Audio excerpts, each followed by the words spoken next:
What's up, guys? My name is Bryan Carreto, and on this channel, I teach you accounting, audit, and everything it takes to be an awesome CPA.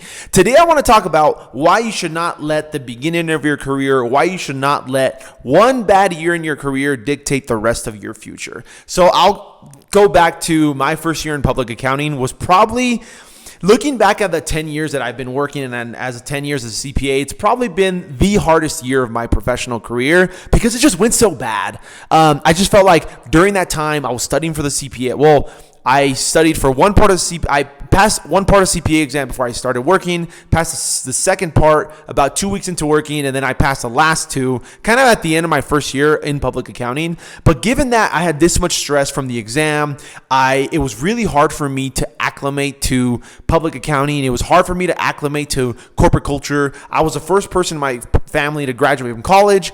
I was the first person in my family to work in a corporate setting. So it was just a lot of things that made it difficult for me. And I definitely felt like I had some sort of, I think it's called like imposter syndrome, where I felt like, do I belong to be here? Like, what am I doing here? Is this just a fluke? Like, why did I even study accounting? Is this what I'm meant to do? And it was just a very difficult time for me to acclimate. And even thinking back 10 years ago, in my home office, there wasn't really too many like Hispanics during that time. And I felt like I was like the only person that kind of looked like me during that time too. So it was just a lot. Not that I'm making excuses for that, but it was just a lot to take in, and it was very difficult to acclimate myself to that corporate culture and the setting I was in. Although the firm was great and they treated me very well, but just myself, I had a lot of doubt, even picking up the material. And I think everyone goes through this their first year in public accounting, unless you're like super smart kid. But I was like kind of, in public accounting, what happens is you usually get hired on with like, I don't know, 9, 10, 20, 30, 40 different people that are in your starting class. And I didn't even feel like I was maybe in the middle. I was probably like average at best. And even when I went through that first year, it took me longer than most of my peers to like pick up on the material, to really pick up on like, we would test certain accounts and certain people were scheduled on various clients. And I felt really bad because going back when I started in November, we all started getting started getting put on clients, and then we would do like inventory observations. And then once January hit, like everyone had their schedule for at least through April. And I feel like I did okay on I worked on like 2 or 3 different clients from January through April, and I felt like my performance was okay. But when things got really bad, and when I felt like public accounting just wasn't for me, and this whole CPA life and accounting was just too much for me, was probably towards the end of busy season, like May, June, July, is where I got really depressed because I wasn't scheduled on anything. A lot of people didn't pick me up on jobs. I wasn't being put on the best clients. My other peers that I had in my starting class were getting put on the good clients. They were busy in the summertime, and I was just kind of not doing anything. And I think the best thing I did during that time was utilize my time wisely to study. But that being said, it was a very difficult time in my life because I was 23 years old at the time. Again, I was at the end of my first year. I felt like I did average at best. Even when my performance rating came out, I didn't do very well. And it was just it was a hard pill to swallow because all throughout college, I had done really well. I felt like, I was on a good path. And towards like May, June, July, I just started, especially not being scheduled on clients, not being picked up by people.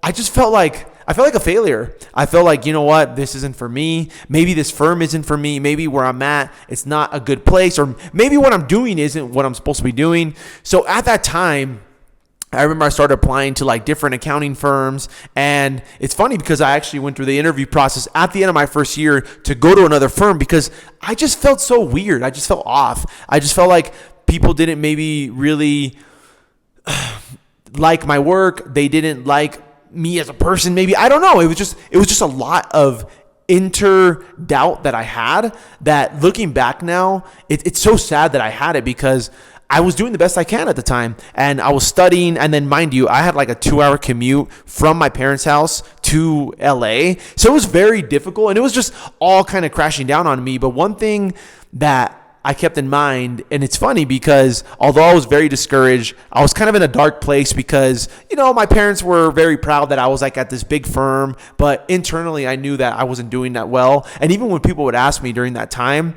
it was a very difficult time because I kind of just felt like an imposter. I felt like a phony. I felt like what I was doing really, I wasn't meant to do it, and I wasn't at that level, and I couldn't perform.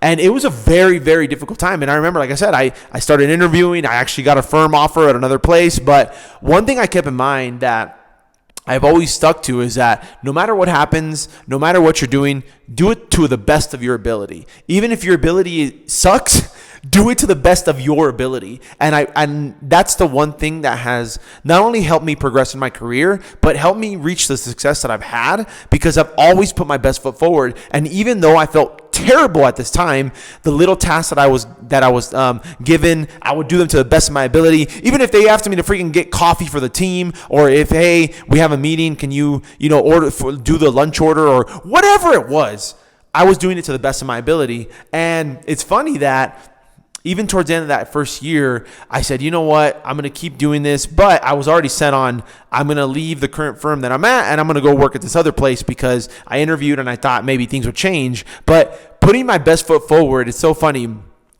So about a week or two before I was going to actually put in my 2-week notice, I was given some tasks to do, copies on a copy machine from this manager at the time that I really admired and I looked up to because how smart she was. She was just a genius. In my eyes, I thought she was incredible. And I ended up running these copies for her, and I was super excited. I'm like, all right, I'm going to do these copies. I'm going to run these financials. I'm going to make them, put them in these nice little package and make them all great, right?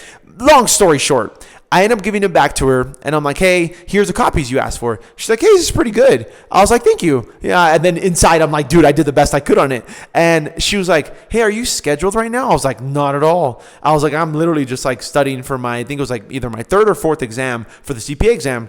And she was like, hey, how far is this client from you? At the time, I could care less how far it was from me. I just wanted to work. I just wanted someone to give me the opportunity to train me, to develop me, because I loved accounting, like I still do. And I wanted to do this, but I felt like maybe no one saw my potential, or no one. And this one person that I did this one good thing for ended up saying, hey, you know what? Why don't you come out to one of my clients? Maybe you could help us out for a little bit. I'm like, yeah, great. Let's do it. And I remember that 1 week, I felt like I learned so much. I felt like people took me under their wing. I felt like for the first time in my accounting career at that time, mind you, I was a year in, I felt like someone cared about my development. And this manager, that's so funny that she's still my mentor till this day. She's actually the CEO of of a company. I still talk to her, and I'll never forget that week, because it absolutely changed my life. And I think it just goes back to, sometimes you can't let one bad year or one bad moment, or just a time in your life that maybe things aren't going as well, you can't let that deter you from continuing to go forward and continuing to push and continuing to put your best foot forward. Because let's say, for example, I was just like, you know what, I'm already over it, I'm already leaving, I'm not gonna, these copies that whatever, I'm just gonna give them to her. However, I didn't put an additional effort. Maybe she wouldn't have been surprised, and maybe she wouldn't have invited me that week to go work on her client. Or maybe if I would have gotten invited to the client, maybe I wouldn't have put my best foot forward, because hey, in back of my head, I'm already leaving, so who cares? No. And during that week, again, I ended up, long story short, I ended up not leaving the firm. I ended up staying with her. I ended up pretty much staying at the firm. I ended up working for her for the next 3 or 4 years, and she just developed me into this accounting machine, because she was super hard on me, but at the same time she cared, and she developed me. And that type of mentorship that I received early on in my career from someone I really admired and I looked up to absolutely changed my life. And I don't think she would have been open to that mentorship with me if I wouldn't have put my best foot forward. So regardless if maybe you're career-wise, you're not going through the best moment, or you're in college and maybe things are going a little rough for you, don't give up. Continue to put your best foot forward. Put your best effort, and I promise you, before you know it, good things will happen. If you found value from this video, please make sure to smash the like button below. Till next time, peace.